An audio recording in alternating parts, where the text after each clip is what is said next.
Hey guys, so it is the 28th of September and I terminated the black oats crop on the 24th of July, and I have been holding off to do the video on the termination of my cover crops, my first cover crops, because I've been waiting for the vetch and the clover to be ready, and it has just taken forever.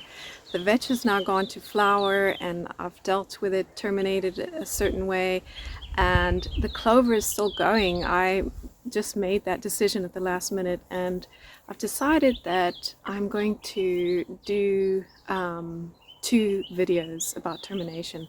The first one will be this one about the termination of the black oats, and then a second one about the termination of the vetch and clover patch that I had. Lots of interesting discoveries, and I look forward to sharing everything with you. But in this episode, we're just going to deal with how it all went down with the black oats. Thanks for watching.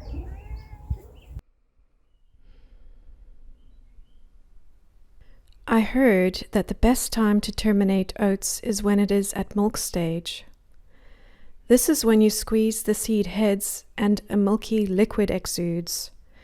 In my experience, I found it rather difficult to tell when was the right time, because some heads were not exuding anything, or just a tiny bit of green juice if I squeezed really hard, while a few were exuding milk, and then others were already at so-called dough stage.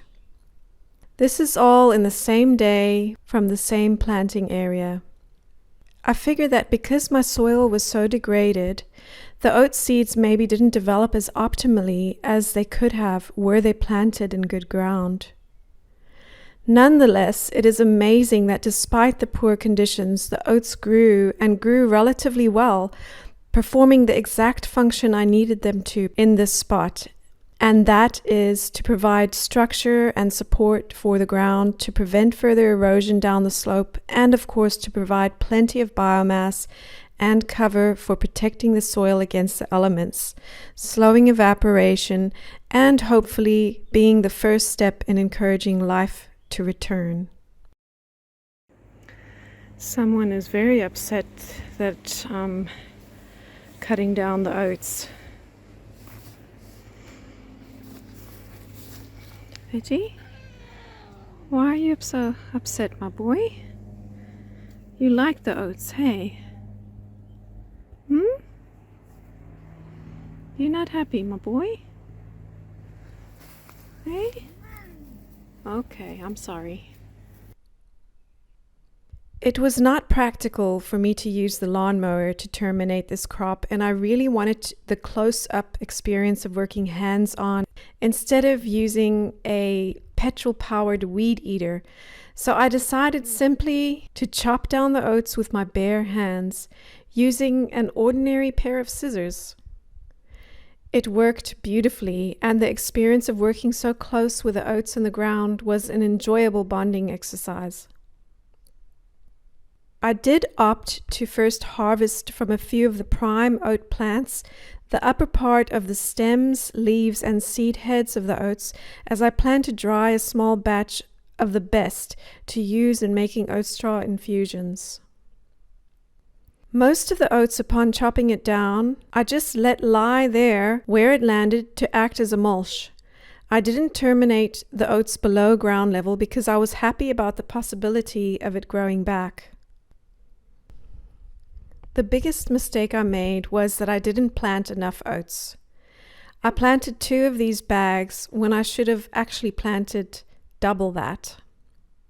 Secondly, when I planted by broadcasting the seeds around, I probably should have covered them a bit more with dirt mixed with compost. Although, having said that, it all did turn out fine, so it's not critical.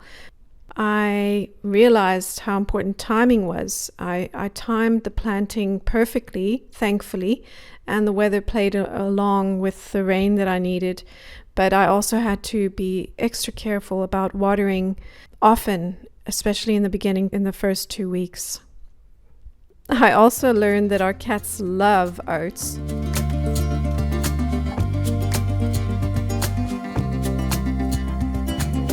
So far the oats has grown back 3 times after we chopped it down, but this suits me fine because we need to keep it living to continue its job of holding things together and protecting the soil.